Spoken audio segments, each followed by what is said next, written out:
Hace una semana empezamos nuestro ciclo de conferencias esta temporada y pues, la presentación, y ya esta es la primera conferencia que se da después de la presentación, que es la de Isabela. Por lo tanto, creo que os he dicho buenas tardes con todo el sentido, porque creo que vamos a tener unas buenas tardes de conferencia. Estamos ante una persona culta, tenemos ante nosotros una filóloga, una traductora, una escritora freelance, que es una experta pues, en cosas muy curiosas, como es la análisis de la manga, la red espacial, que precisamente la hemos visto en programas de televisión, juzgando lo que querían decir con esas manos. Yo por supuesto cuidado con lo que hago, pero ya lo ve todo y lo interpreta. ¿Qué hace con estas manos y con estos gestos los famosos? Y además de forma muy certera. Ha sido redactora jefe y coordinadora internacional de la revista Enigmas y ha publicado cientos de artículos y de entrevistas especializadas, y también es autora, digamos, de una docena de libros, por lo menos que yo sepa, ha pasado por mis manos esta docena. Y de ellas, pues quiero destacar algunas que a mí me han interesado especialmente, lo cual no significa que interese a todo el mundo, cada uno tiene sus propios gustos y cosas. Así hablan, en todo caso, son libros de un gran nivel y además muy amenos para leer.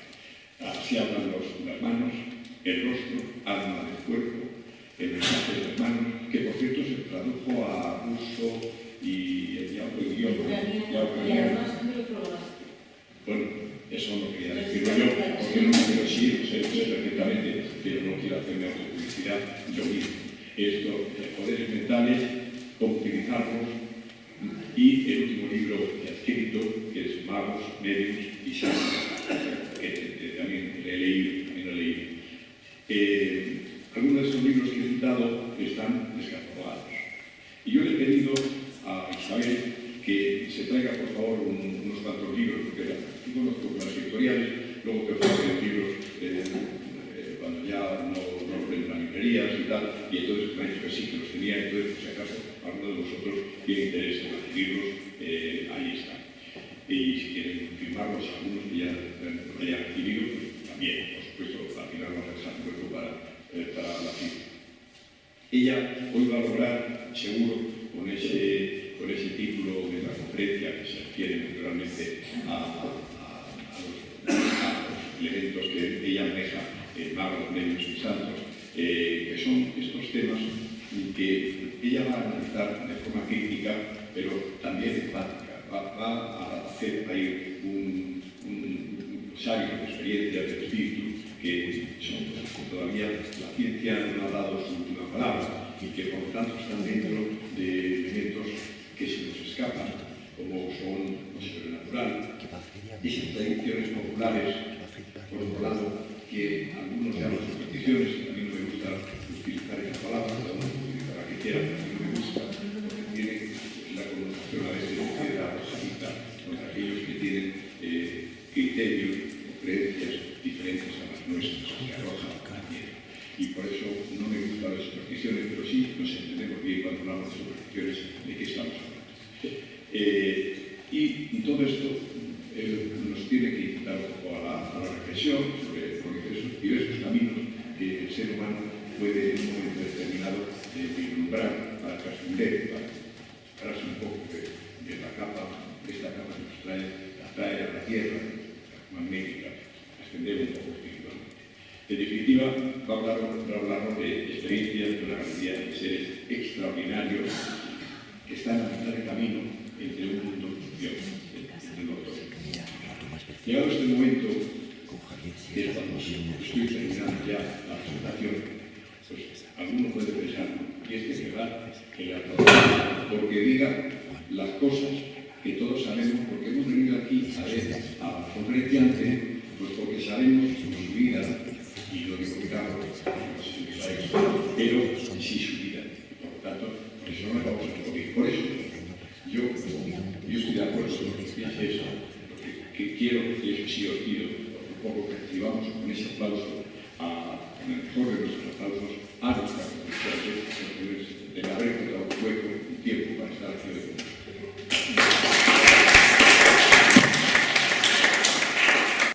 Muchas gracias, Sergio Ramos, por esta presentación tan entrañable. Y bueno, yo les voy a hacer una conferencia ilustrada, un poco someramente, pues para que se hagan idea de algunos de los fenómenos que se han observado en diferentes personajes, que son los que dan el título a mi libro, que son magos, médiums y santos. Puede parecer extraño, ¿no?, que fenómenos que habitualmente se han asociado con santos, pues también se hayan observado en médiums, por ejemplo, pero lo cierto es que es así. Y este tipo de fenómenos, en su mayoría, son raros y observados además en vida de sus protagonistas, pero en cambio hay otros que tienen que ver, que se han manifestado después de muertos. Y todos ellos pues realmente son extraños y como a mí me interesa mucho el tema de la mente humana, su funcionamiento, los estados alterados, inclusive los superiores, que son los más importantes, ciertamente, pues me interesó mucho el investigar un poco toda esta fenomenología y los personajes que la protagonizaron, ¿no? Y bueno, pues por eso estoy aquí, para hablarles de todo ello. Entonces, van a ver, como les digo, pues que hay experiencias que quizá no les sean muy familiares, otras sí, o que incluso tengan algunas ideas sobre ellas, o bien preconcebidas, o bien porque, bueno, pues no han investigado más allá de lo que se suele saber a veces sobre estas cosas, ¿no? Entonces, yo voy a hablar, hay más fenómenos ciertamente, ¿no?, pero para una conferencia breve pues no se pueden tocar todos. Entonces yo he elegido algunos que ven aquí registrados. La bioluminiscencia es el primero, luego la incorruptibilidad de la carne, los estigmas, la liquefacción de la sangre, etc. Entonces, el de la bioluminiscencia yo lo encuentro especialmente fascinante, ¿no?, porque es un fenómeno muy raro en los humanos, mientras que hay, por ejemplo, pues se observa en el plancton marino, sabemos también que las luciérnagas emiten luz, pero en cambio en los humanos es muy raro, y así todo pues se ha observado, especialmente en santos, pero también en enfermos y en médiums. Claro, esto puede resultar extraño, ¿no? Pero es que resulta que muchos de los santos en los que se ha observado el fenómeno, y concretamente o bien rodeando la cabeza, o bien una luz saliéndoles del pecho, o del aliento, o incluso en la orina, pues es que muchos de estos santos pues, tenían determinados problemas de salud, concretamente tisis, que era muy típico en la época, sobre todo en determinadas épocas de la historia, ¿no?, sobre todo porque eran personas que normalmente pues, hacían ayunos muy prolongados y bueno, pues no solían gozar de una gran salud, ¿no? Pero lo curioso de esto es que se ha observado también el fenómeno, como les decía, pues en enfermos de tisis que no tenían que ver nada con la mística. Y concretamente, a principios del siglo XX, el doctor francés Charles Ferret pues registró unos casos de unas enfermas histéricas que emitían unos halos que él llamaba neuropáticos, ¿no?, y que eran de color naranja. Claro, esto puede parecer muy extraño, incluso también en una enferma que padecía fuertes migrañas. ¿Cómo explicamos todo esto? Bueno, hay diferentes explicaciones. Lo cierto es que, por ejemplo, cuando se ingieren determinadas sustancias medicamentosas, estas se acaban luego excretando por la piel y producen una fosforescencia, ¿no?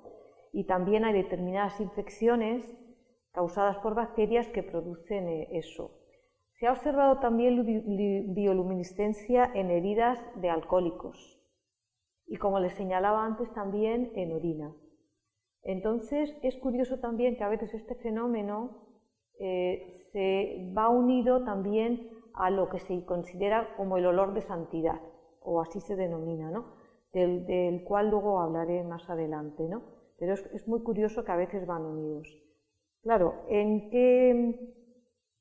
qué santos se ha visto esto? Pues yo les he registrado este recogido aquí a San Ignacio de Loyola, este San José de Copertino, si no recuerdo mal, y bueno, aquí tienen una ilustración muy interesante de los años 20 en una revista italiana donde se recoge el caso de una enferma que emitía una fosforescencia luminosa y que tenía muy sorprendidos a los médicos, ¿no? Y entonces, bueno, salió en una portada de revista, como pueden ver, ¿no? El segundo fenómeno es el de la incorruptibilidad de la carne. Este en concreto, claro, solamente se manifiesta cuando ya las personas han muerto.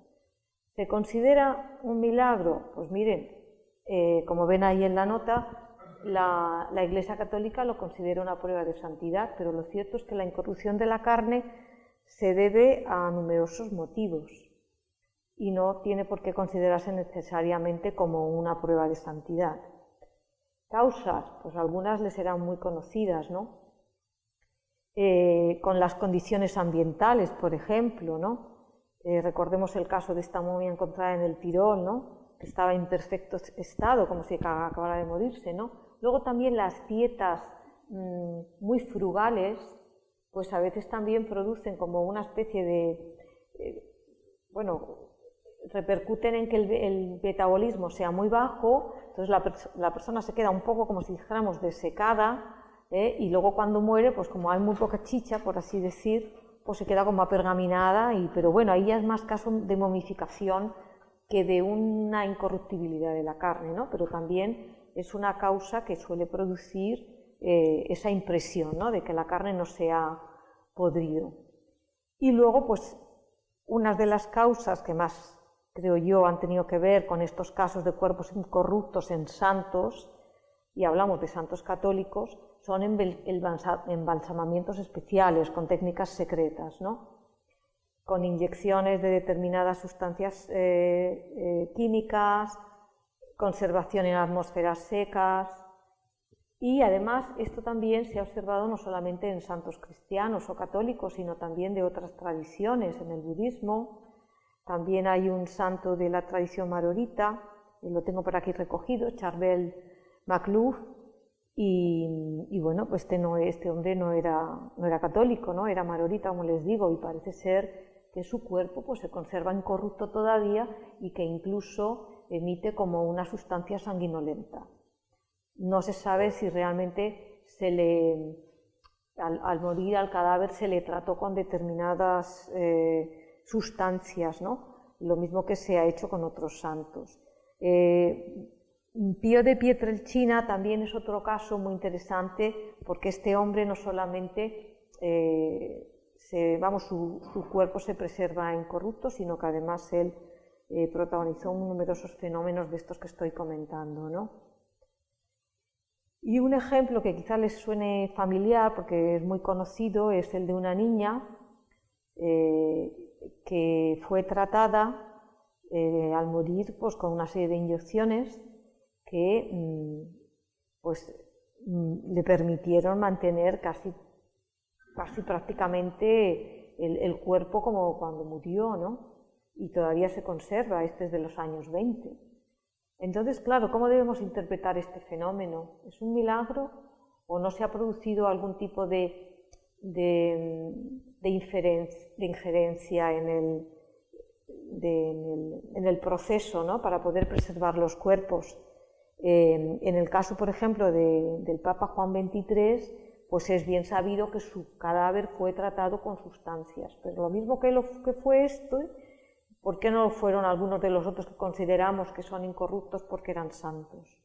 En fin, yo precisamente en este fenómeno tengo mis dudas respecto a que haya factores sobrenaturales, ¿no?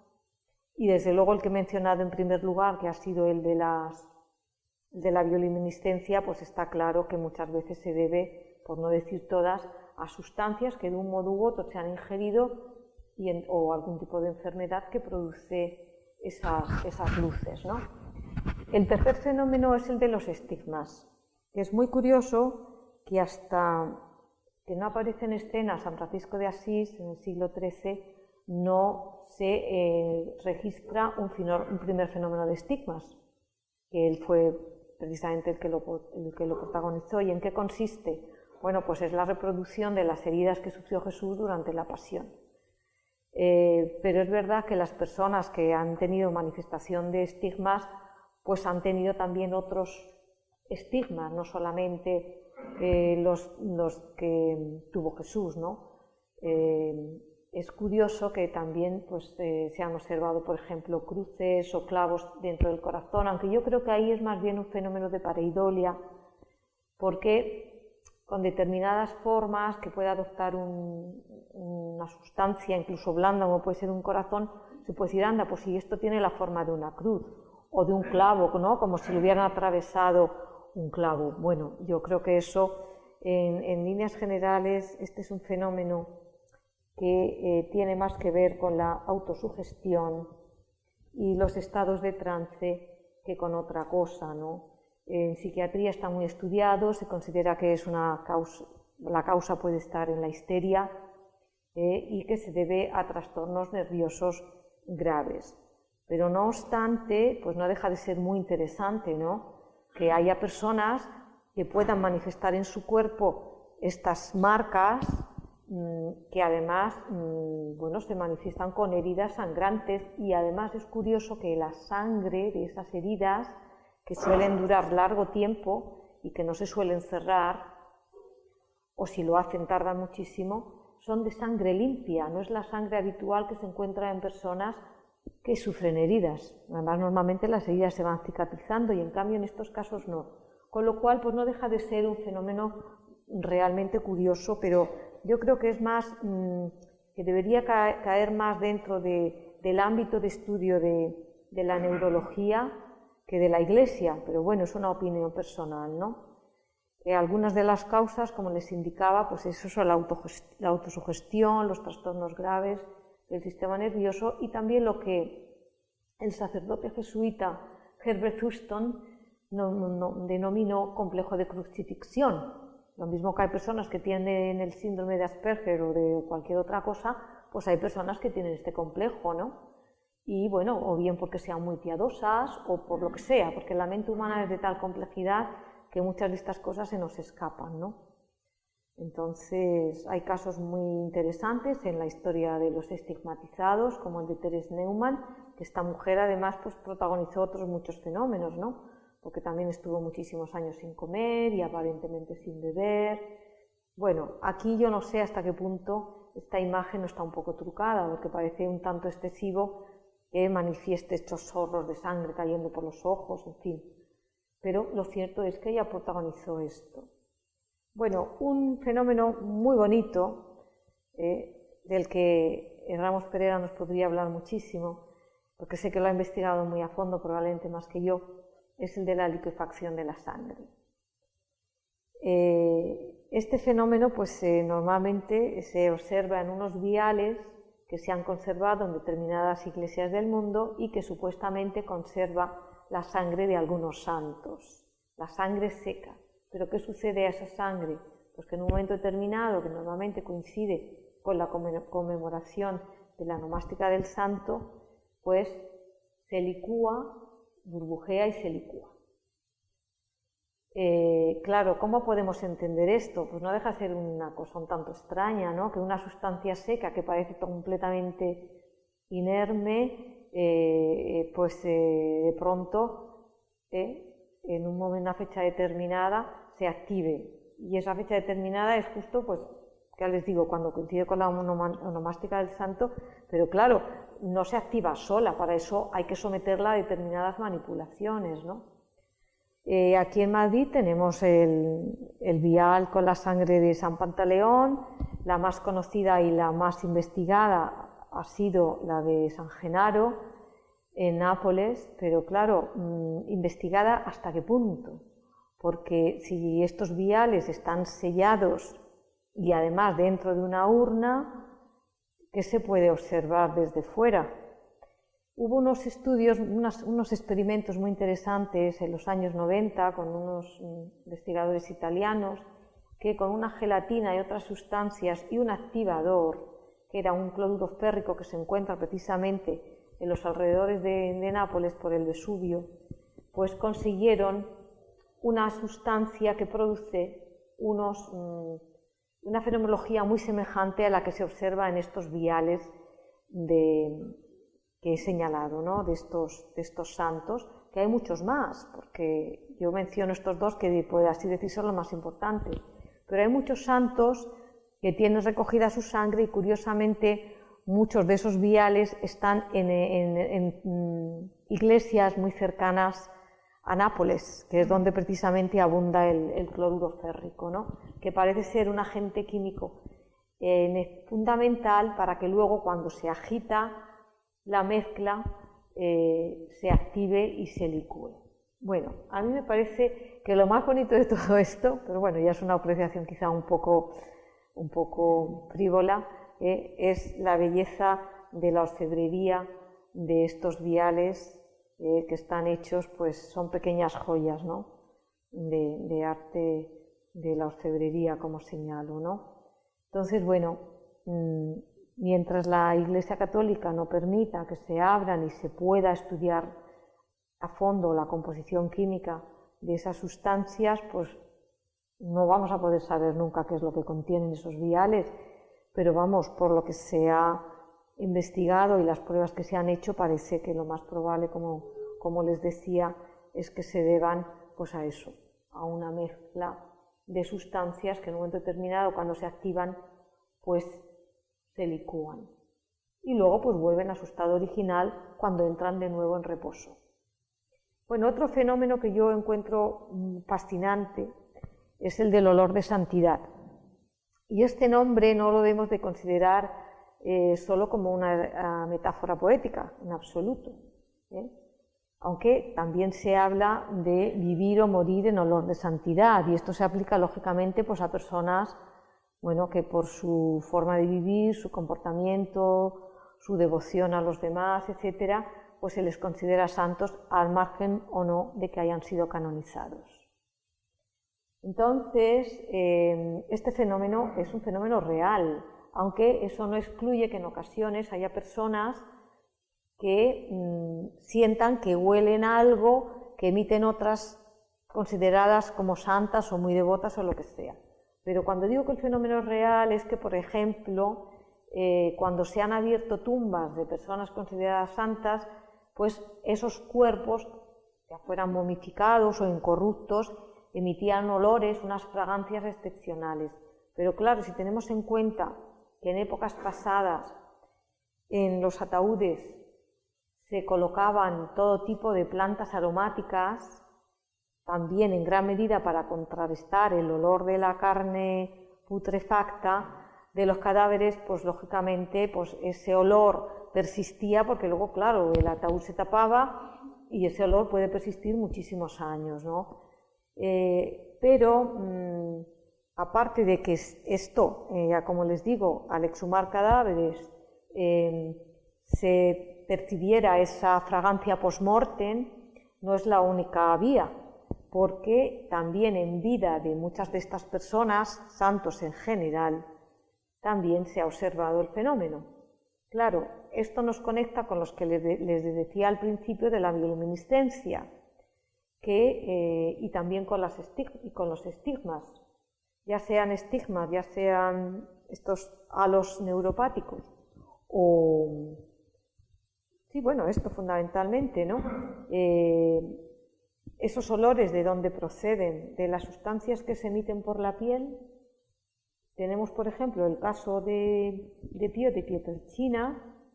Este hombre curaba sus estigmas con ácido fénico y entonces sus estigmas emitían un olor a rosas. Claro, es un fenómeno sobrenatural, que desprendía este olor, pues no, parece ser que era del ácido fénico. Y luego, por ejemplo, pues en el caso de Santa Catalina de Ricci, pues sabemos que esta santa pues tomaba trementina sería esencia de trementina para combatir la anuria, que es un trastorno de la orina, y entonces emitía también olor a rosas, porque era la orina la que realmente emitía ese olor por el consumo de trementina. Es decir, determinados fármacos que luego pues se excretan por la piel o por la orina o por los diversos fluidos corporales, la sudoración, etcétera, pues emiten esos olores maravillosos con frecuencia, porque realmente en general son olores muy agradables. Y por ejemplo en alcohólicos, evidentemente hablamos ya de personas con unos grados de alcoholismo muy elevados, pues a veces emiten también olor a manzanas o a jazmines o incluso a rosas. Entonces, claro, ¿cómo interpretar esto, no? Y recuerdo también que los tísicos, además de que en algunos se hayan observado los fenómenos de bioluminiscencia, pues también algunos de sus pulmones emiten un olor a rosas, probablemente por algunas de las sustancias que tomaban. Entonces, bueno, el fenómeno realmente es de una gran complejidad, pero nos hace también pensar que estas personas, por el hecho de emitir esos olores, esas fragancias deliciosas, pues tenían una espiritualidad superior. Algunas de las causas las tienen aquí recogidas, ya las he señalado. En ocasiones puede ser una alucinación olfativa de los que están alrededor, que eso no se puede descartar por un fenómeno de autosugestión, pero también por las plantas odoríferas de los ataúdes, pero también por los trastornos nerviosos sufridos por los protagonistas, por los casos de delirium tremens en alcoholismo y, bueno, pues también por las sustancias que ingerían, ¿no? Pero es curioso también que además de santos se haya observado también algún olor curioso en el caso de algunos mediums, como en Staton Moses, que de su coronilla en las sesiones de espiritismo parece ser que emitía un olor, pero desde luego, vamos, una sustancia, ¿no? Una fragancia, pero en ningún caso tan deliciosa como algunos de las sustancias que, vamos, de los olores que se han observado en santos. Entonces, claro, por volver a esto de nuevo, ¿no? ¿Cómo entender esto, no? Porque en el caso de los santos quizás sea más comprensible en la medida que muchos de ellos reunían algunas de las características que he señalado, o bien porque eran tísicos, o bien porque se trataban los estigmas con ácido fénico, etc. Pero ¿y los médiums? Pues aquí lo tenemos que achacar a un estado de trance, porque evidentemente este médium en concreto, que hubo algunas manifestaciones muy interesantes en las sesiones que él realizaba, pues no se iba a poner un olor especial en la coronilla para que los demás dijeran, ah, qué extraño, ¿no? Algo prodigioso, no, simplemente él emitía. ¿Por qué? Porque al estar en trance pues se producen cambios metabólicos, ¿no? No solo psíquicos. Y entonces, bueno, entiendo que por eso producía aquella fragancia. Bueno, hay otro fenómeno que yo lo he recogido porque me parece muy interesante, pero claro, ¿quién ha visto a alguien caminar sobre las aguas como no fuera con algún artefacto especial, que hoy en día los hay, ¿no? El caso que conocemos mejor o que nos es más familiar es el de Jesús en el episodio este del lago, que le ven los discípulos, se acercan a él, vamos, ellos están en la barca y entonces él se acerca a ellos. ¿Cómo se explica esto? Bueno, en principio, lo de caminar sobre las aguas es una facultad que se ha atribuido a místicos de diversas tradiciones, no solamente a Jesucristo, aunque él sea el que nos resulta más famoso. Pero en las tradiciones asiáticas hay numerosos casos recogidos, ¿no? Incluso, pues, por ejemplo, de santos o de santones que atraviesan ríos tumultuosos y van al otro lado y lo pueden hacer flotando y estas cosas, ¿no? Vamos, cuando digo flotando me refiero a caminando por encima de esas olas turbulentas, ¿no? Bueno, ¿cómo podemos esto interpretarlo? En el caso de Jesús, que no veo por qué no se ha de aceptar lo que cuenta la Biblia, el Nuevo Testamento, es muy probable que, teniendo en cuenta que en la zona que estaba, a ver, las mareas a veces hacen, y yo esto lo he vivido concretamente en una isla escocesa, cuando baja la marea, pues se puede caminar andando, se puede llegar a la isla por una lengua de tierra. Cuando sube la marea, eso se queda cubierto. Y a veces incluso, aunque esté cubierta de agua, tú realmente puedes caminar porque es muy poquito el agua que cubre y debajo hay arena. Si además llevas una túnica larga, pues parece que estás caminando sobre las aguas cuando realmente estás vadeando, ¿no? Y es muy probable que en el caso de que esta historia que nos ha llegado de Jesús fuera cierta, pues tuviera más que ver con eso, ¿no? Hay además papiros mágicos donde se atribuye esta facultad a magos. También es verdad, y esto ya nos llevaría a otro tema, es que hay bastantes estudios que atribuyen a Jesús poderes mágicos en el sentido de que él realmente era un mago y entonces pues conocía determinadas técnicas que en un momento determinado pues sabía aplicar, ¿no? Es interesante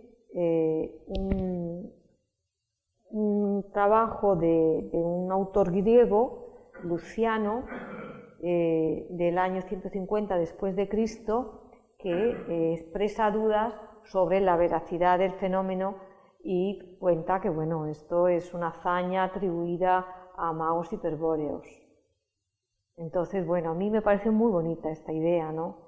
Y la historia, porque en el fondo muchas de estas cosas, al margen de que hoy día en bastantes casos la ciencia ya haya podido decir algo en concreto y nos haya podido aclarar a qué se debían, no siempre es así, sobre todo en las hazañas que tienen más que ver con cuestiones mentales que físicas, ¿no? Porque la incorrupción de la carne, pues bueno, si se estudia ese cuerpo, pues se puede ver si tenía alguna cosa inyectada, lo que fuera, pero ¿cómo explicamos el éxtasis, ¿no? Por ejemplo. Entonces, bueno, yo creo que también es muy interesante el hacer hipótesis, no necesariamente lucubrar, ¿no? Pero sí, bueno, reflexionar sobre esta fenomenología, ¿no? El caso de la levitación, por ejemplo, pues apasionante también, ¿no? ¿En qué consiste? Bueno, pues es una elevación parcial o supuestamente total del cuerpo sin que aparentemente haya ninguna intervención muscular. Hay testimonios supuestamente fidedignos de personas que han visto levitar a santos. El caso más conocido es el de Santa Teresa, que había una hermana allí en el convento, muy próxima a ella, que parece ser que la vio levitar. Pero a ver, sin entrar en profundidad, si el proceso de canonización de Santa Teresa empieza como 30 años después de su muerte, las monjas que convivieron con ella, muchas habían muerto, otras eran muy viejecitas. Y ¿qué recordaban? Cuando resulta que la mente y concretamente los procesos de memoria son muy poco fiables. A veces nos creemos acordar de cosas que realmente ni siquiera hemos vivido y en cambio nos olvidamos de otras muchas. Entonces, ¿cómo podemos dar por fidedignos esos testimonios, ¿no? Yo, por las pocas experiencias que he tenido, porque claro, nadie me ha visto levitar y yo no tengo conciencia de haber levitado físicamente, pero por ejemplo en sueños es muy habitual soñar que uno se eleva y realmente es entonces cuando estamos en un estado de conciencia alterado, ¿no? Y a veces no solo es que nos elevemos un poco del suelo y discurramos así como si nos deslizáramos en alto, sino que además podemos volar. Es una sensación que yo también la he tenido no solamente soñando, y seguro que todos ustedes también, sino en ese estado de duermevela donde tienes la sensación de que tu cuerpo se eleva, como si se separara de ti, que es lo que se entiende también como experiencia fuera del cuerpo, sin necesidad de notar que te vas muy lejos, simplemente como que te separas un poco. Es una sensación de levitación, pero realmente el cuerpo está en donde está y de ahí no se ha movido. Claro, si tú lo expresas como que de alguna manera sientes que te elevas, eso se puede interpretar también como algo físico. ¿Y hasta qué punto lo es? Desde luego los santos, al parecer, no siempre tienen conciencia de esa elevación. Los medios sí, pero claro, los medios hasta qué punto se elevan. Luego les voy a hablar de un personaje interesante de la época del espiritismo, que parece ser que protagonizó fenómenos de levitación, pero yo es que ya, y no quiero sonar escéptica, porque si lo fuera a lo mejor no me interesaría por toda esta fenomenología, ¿no? Pero la verdad es que hay algunas cosas que no se sostienen, ¿no? O que son muy difíciles de creer. Y yo me las cuestiono, simplemente me las cuestiono. Hay otra cosa también en relación con los mediums, con la levitación, y es que además de que se ha observado en santos, pues también se sabe de casos de magos, de faquires, de endemoniados, pero claro, incluso hace bastantes años, quizá ustedes se acuerden, de que hubo unos discípulos del Guru Maharaji que decían que eran capaces de levitar, pero realmente lo que hacían en esos estados de conciencia a través de la meditación, lo que hacían más bien era como dar saltitos, y de hecho yo eso lo he visto, porque asistí en alguna ocasión a unas reuniones con personas que seguían esas técnicas de meditación, y entonces entraban en un pequeño trance y hacían, pero claro, no se mantenían en el aire, se elevaban, pero bueno, digamos que a lo mejor era realmente como un movimiento muscular inconsciente, ¿no? Entonces, bueno, y endemoniados, pues si están en un estado muy alterado, pues también puede parecer que se eleven, de ahí a que se eleven de verdad y se mantengan en el aire. Hay un caso muy bonito, que quizá les suene familiar, que es el caso de San José de Copertino, que lo ven aquí en esta imagen, reproducido en un cuadro, que parece ser que, bueno, este santo volaba incluso y se estaba 3 horas levitando. Pero claro, ¿levitando dónde? ¿Encima de un árbol? Según cuentan, pues lo mismo se había subido allí para estar un poco lejos del mundanal ruido y le veían ahí arriba y decían está levitando porque estaba en trance y no era capaz de reaccionar hasta que no despertaba y salía de su trance y descendía. No lo sé. Pero claro, eso de estar flotando en el aire durante 3 horas parece más una leyenda pagana, ¿no? Una leyenda geográfica más que un fenómeno que se pueda considerar verídico. Y el último fenómeno que les quiero comentar es el del éxtasis místico, que sin duda pues es la experiencia más rica y renovadora que puede tener un ser humano. Con frecuencia pues incluye pues una sensación de conciencia cósmica, de unión con la totalidad. Hay muchas clases de éxtasis, ¿no? Y claro, los hay muy puros, que te transforman por completo, y hay otros, pues bueno, que te hacen tener un atisbo de otra realidad sin llegar a tener esa unión absoluta, ¿no?, con la divinidad. En cualquier caso, siempre se considera una experiencia de gran riqueza, ¿no?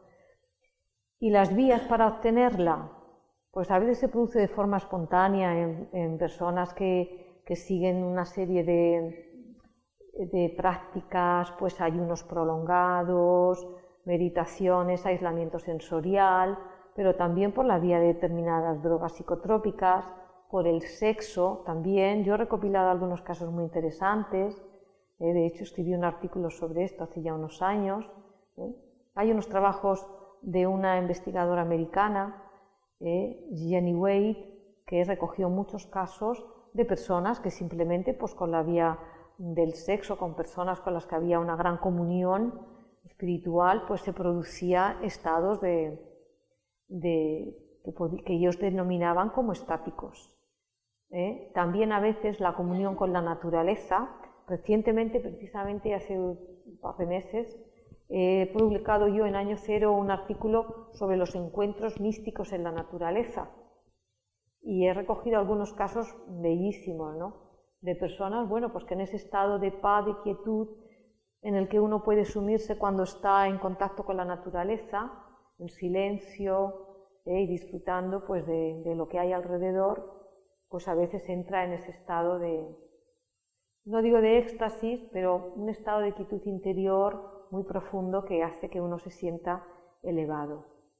Bien, y ahora muy rápidamente voy a comentar pues varios personajes, uno de cada tipo, de los que yo he recogido en mi libro, que hay unos cuantos más, pero bueno, por una pincelada de cada uno, he recogido Sai Baba, que para muchos era un santo, pero realmente este hombre, por todo lo que se sabe de él, su biografía es muy extensa y así fue muy estudiado en vida, pues era un mago a la oriental, ciertamente, ¿no?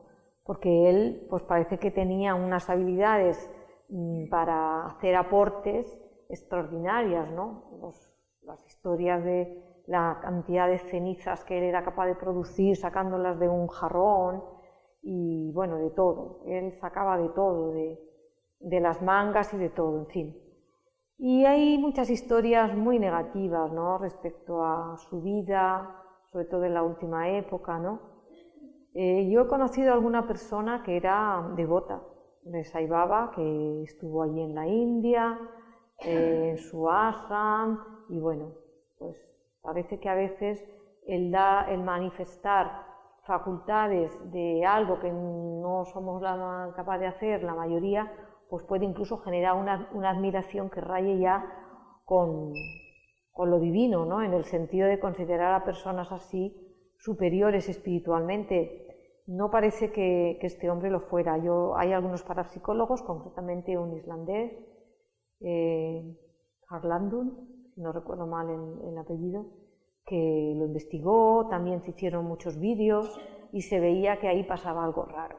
Es decir, que bueno, pero no obstante no deja de ser un personaje muy interesante por toda la fenomenología que produjo, ¿no? O por lo menos con todo lo que hay en torno a él. El siguiente es un medium, uno de los más famosos de su época, mediados del siglo XIX, de la época dorada del espiritismo en Inglaterra, bueno, en general en toda Europa, también en Estados Unidos. Y Douglas Home pues protagonizó unas cuantas sesiones de levitación, pero producía otros fenómenos típicos en las sesiones de espiritismo, pues como movimiento de muebles, ruidos, luces, ese tipo de cosas, ¿no? Y hay algunas historias supuestamente perfectamente contrastadas por científicos de la época de que en una ocasión él pues salió por la ventana de un tercer piso y entró por la del piso de al lado o algo así. Resulta un tanto sorprendente. Esta es una ilustración de aquella sesión tan famosa, ¿no?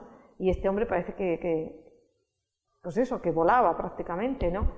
Yo con lo que he dicho antes de la levitación, pues parece un tanto raro que él fuera capaz de volar, porque estamos hablando aquí ya casi de volar, no solo de levitar un poquito, sino de volar.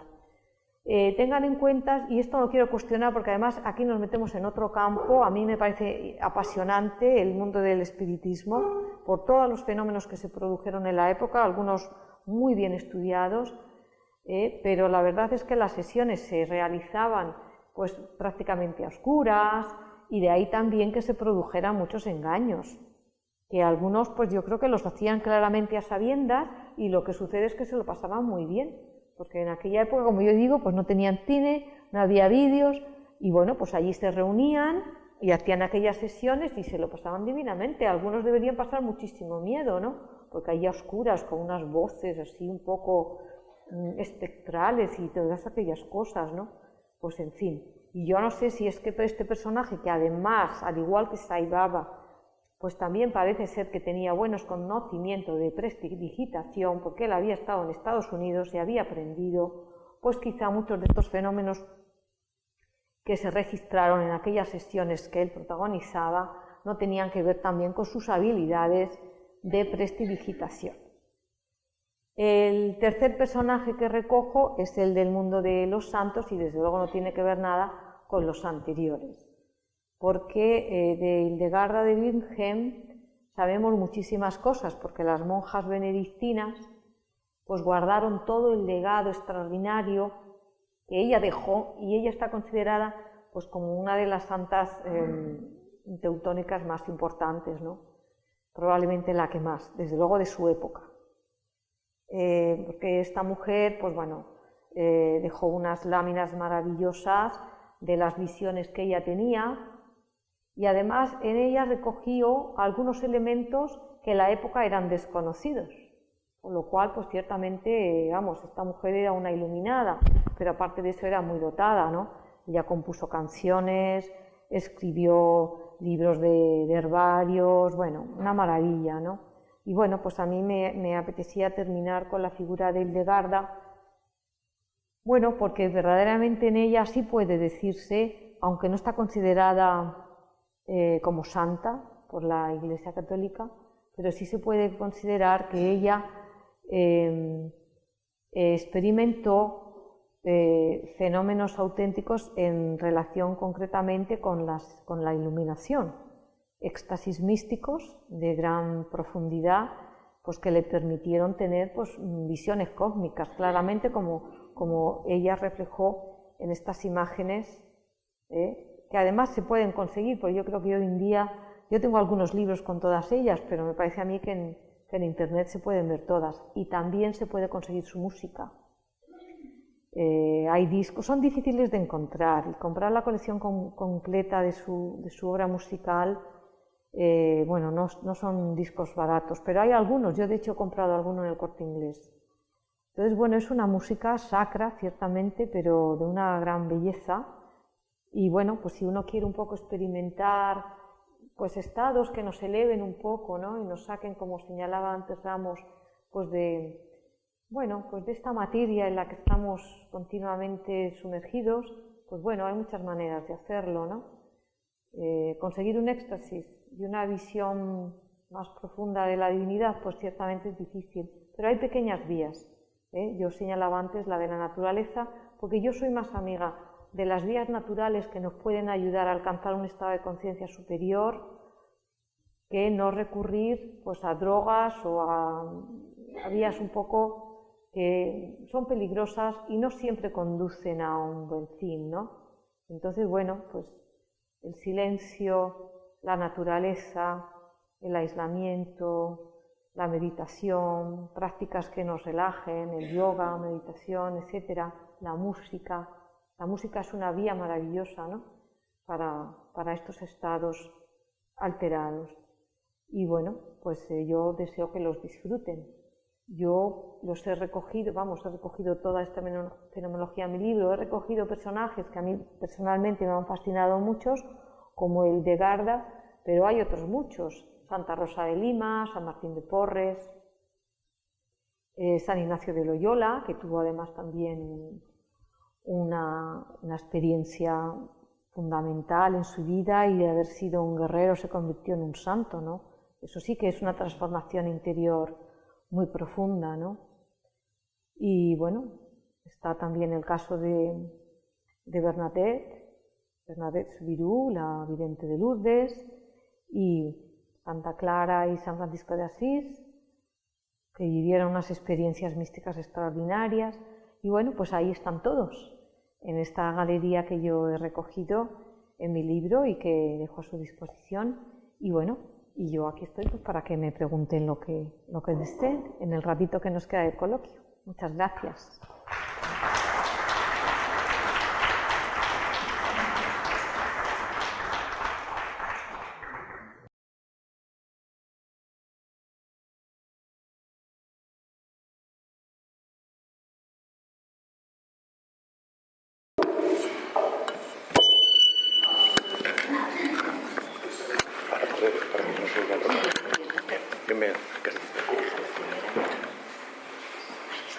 Bueno, pues tenemos, poquito, pero bueno. Vamos a dedicar, me parece,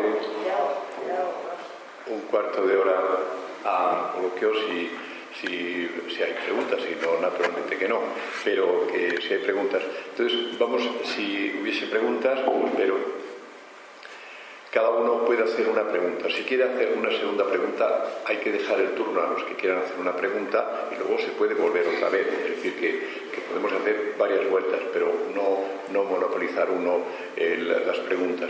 De esta manera vamos a hacer una cosa más dinámica y más equitativa. Bueno, pues vamos a empezar por alguno que quiera levantar la mano y que quiera hacer una pregunta. Hola, buenas noches. Acerca de los estigmas, creo que el 99% de los estigmas son falsos, por una razón, no sé si estarás de acuerdo con lo que te pregunto, porque realmente cuando hacen el estigma en la mano, ponen que Jesucristo se clavó el clavo, o lo hizo el romano, en la palma de la mano. No, fue en la muñeca, si no se hubiera caído. ¿Pero por qué? Porque las imágenes de los católicos, siempre de Cristo que tenemos en las iglesias, están por lo menos falso. Y otra cosa, también para ver, ¿no? Hablando del esperma de ballena, de la sangre de San Pantaleón, que por algo sangre, Vale. De acuerdo. A ver, yo iba a haber señalado antes, al hablar de los estigmas, precisamente que algunos de los que se observan, que son precisamente las palmas, no corresponden a las heridas que sufrió Jesucristo en la cruz, que efectivamente fueron en las muñecas. Pero eso no nos tiene que hacer pensar que los estigmas sean falsos, simplemente no corresponden a aquellas heridas de la crucifixión. Y cuando digo que no son falsos es porque realmente son heridas que se manifiestan en el cuerpo de las personas. Aquí yo creo que lo que hay que tener en cuenta es por qué se producen. Porque no todos los estigmas que se han observado, que además no siempre se han dado en santos, sino incluso en personas como Teresa Neumann, que no fue nunca canonizada, aparecían en diferentes partes del cuerpo, no necesariamente reproducían las heridas de la crucifixión de Jesús. Entonces, desde ese punto de vista, no se pueden considerar falsos. Otra cosa es, como insisto, que no reprodujeran esas heridas. Y en cuanto a lo del esperma de ballena, pues supongo que hay muchas teorías, que yo sepa, y ya he dicho que Ramos sabe mucho de esto más que yo, porque sé que lo ha investigado y que lo ha visto y que ha estado allí y tal, que tuvo una época que le permitieron acceder al vial de la sangre de San Pantaleón, pero está sellado. Entonces, ¿cómo podemos saber lo que hay dentro? Es una sustancia seca, que se activa cuando se mueve, cuando se agita. ¿Pero qué contiene? Pues una sustancia gelatinosa. Entonces yo no sé lo que es, nadie lo sabe. Quien lo sabe, quienes lo pusieron. Pero claro, eso ya no nos lo pueden contar. ¿Alguna otra pregunta? Hola, buenas noches. No sé si lo has comentado, quería preguntarte qué sustancias producen la resistencia en los cuerpos. Sí, he comentado unas cuantas. Determinadas sustancias medicamentosas. En el caso, por ejemplo, de personas con estigmas, como el padre Pío de Pietrelcina, que se curaba las heridas con ácido fénico, emitía un olor a rosas. Se ha observado también en alcohólicos, porque la sangre se altera, el metabolismo ciertamente con el alcohol pues se modifica y puede producir determinados olores, en concreto a manzanas. Los tísicos, caso de Santa Teresa de Lisieux, por ejemplo, pues también emitía un olor a rosas. Perdón, pero es que está relacionado y así lo he hecho saber, ahora me he desviado, es verdad, pero en la bioluminiscencia también, pues los tísicos, las sustancias que ingerían para curarse, hacían que luego las excretaran por la piel o por los pulmones inclusive, y que emitieran unos halos de color anaranjado con frecuencia, o en el caso de personas histéricas también. ¿Por qué emitían esas luces? Pues normalmente por las sustancias que ingerían, determinados fármacos o sustancias. Hay otra pregunta al fondo. Quiero advertir que cualquier comentario que se haga, si no es con micrófono, no se oye. Y por lo tanto, no, pero me refiero para la grabación. Lo saben, no aporta nada nuevo. Vale. Por lo tanto, hay que aprovechar una segunda pregunta, quizás, pues para coger el micrófono y aclarar cualquier cosa. El siguiente. Sí, yo quería más que preguntar, hacer un comentario en relación con los cuerpos que no se corrompen. El radiestesista Epifanio Cañín ha comprobado, de momento, hay que seguir analizando, ¿no? Pero ha comprobado que algunos cuerpos de santos están situados sobre vórtices de gran intensidad, más o menos en torno a 24.000 unidades Bovis. Entonces, su hipótesis es que quizá esa calidad telúrica del espacio concreto pues puede ayudar a esa conservación. También ha hecho la prueba con espacios piramidales, carnes de diferente tipo, evidentemente ahí no ha podido coger un pedazo de carne humana de momento, pero sí que de vaca, de pollo y de otros animales, al dejarlos bajo formas piramidales con una determinada proporción, que más o menos suele ser pues, la pirámide de Liceo o algo parecido, pues igualmente no se corrompe.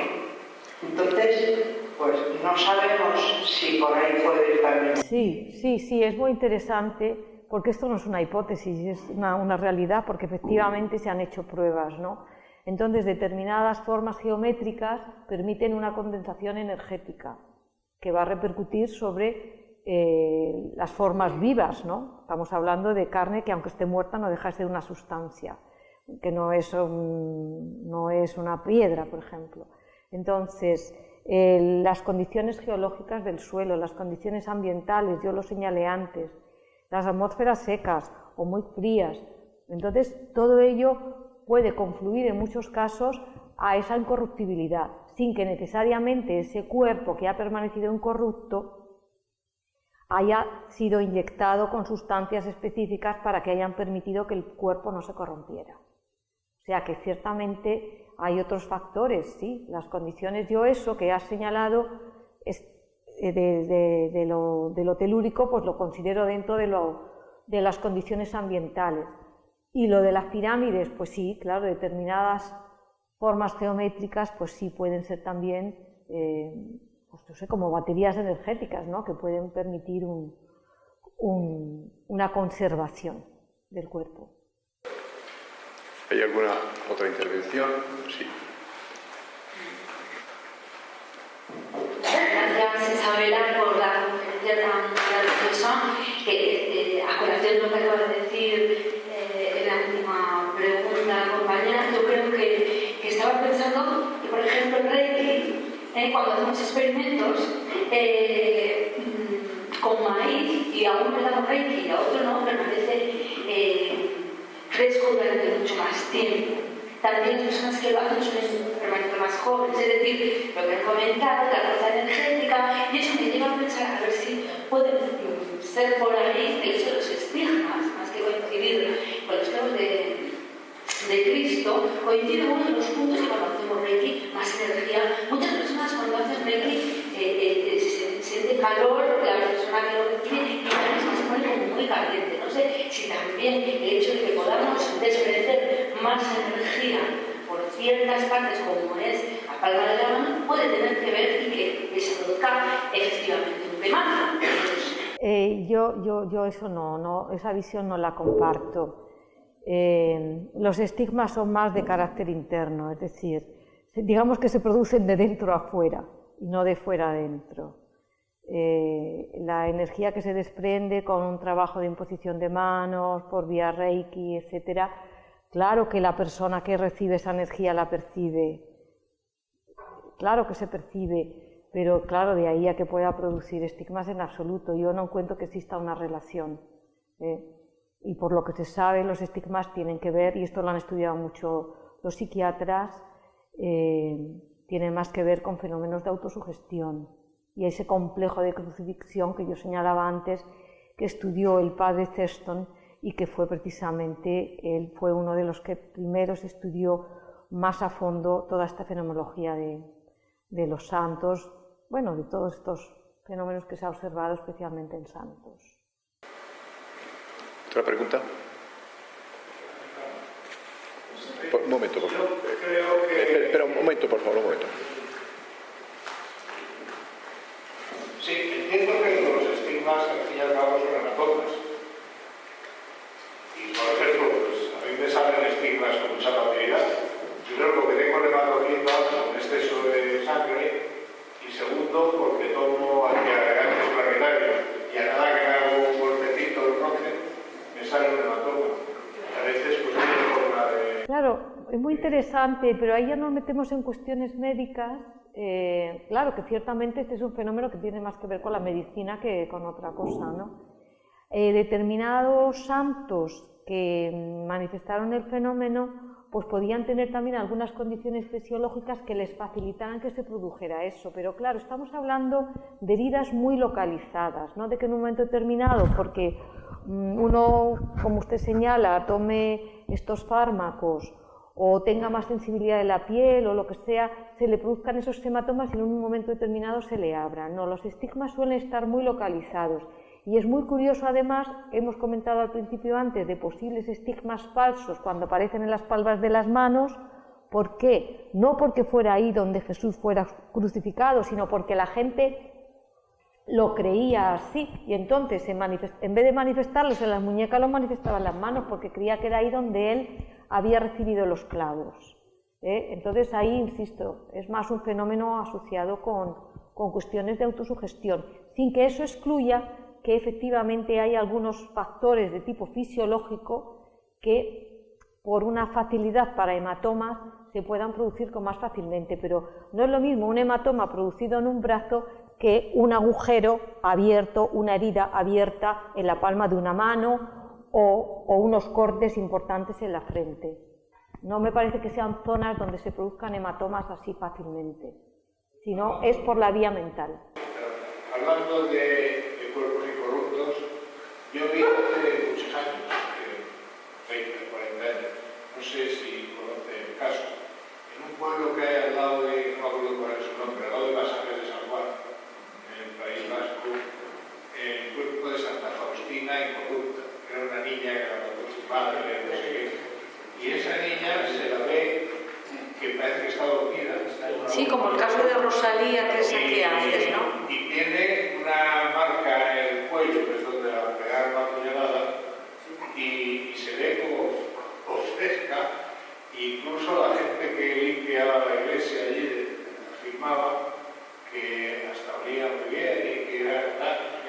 Yo no sé si, porque ha pasado tiempo, no lo estaba viendo. No he oído hablar del caso. Pues un caso interesante, pero claro, ¿qué es lo que produjo esa incorruptibilidad en su cuerpo? Pues no sabemos si le inyectaron algo, si había alguien en la zona que trató su cadáver, no sabemos también si se produjo un fenómeno que se denomina de adipocira, que tiene que ver con la condensación de las grasas del cuerpo, que producen esa sensación, y es el caso de esta niña Rosalía que yo mencionaba. Es decir, que hay muchos factores, muchas causas que pueden producirlo. Perdón, vamos a terminar con Guillermo ya, porque Guillermo, haz una pregunta, si quieres hacer una pregunta, que nos queda ya tiempo. Si quieres hacer otra pregunta, puedes hacerla y terminamos el coloquio. Solo iba a hacer un comentario. Pues hazlo, venga. Personal, hay otro caso de incorrupta que está en la calle Fuencarral 100 y pico, Santa María López de Cuña, en la iglesia, está también una urna en forma incorrupta y se da la circunstancia que es de mi familia. ¿De qué? ¿Se da la circunstancia? ¿Qué es su familia? Ah, bueno, pues tendremos que ir a verla. Yo recuerdo haber estado en esa iglesia, pero no recuerdo haber visto la... De Guillermo Serrano de Trapasamos. Habrá que mirarlo. Muy bien, pues entonces, Será interesante. con estas aportaciones que han sido muy interesantes, las preguntas y las aportaciones de los que se han callado para que otros puedan preguntar y escuchar, y el poder escuchar tranquilamente. Así que todos hemos aportado algo. Muchas gracias a todos. Nos despedimos provisionalmente de nuestra invitada de hoy y pasamos a continuación, si alguno tiene algún libro que quiera que se lo dedique, pues hasta las 9 menos 10 podemos estar aquí o menos 5 y después, si hace falta, pues puede estar fuera. Así que muchísimas gracias.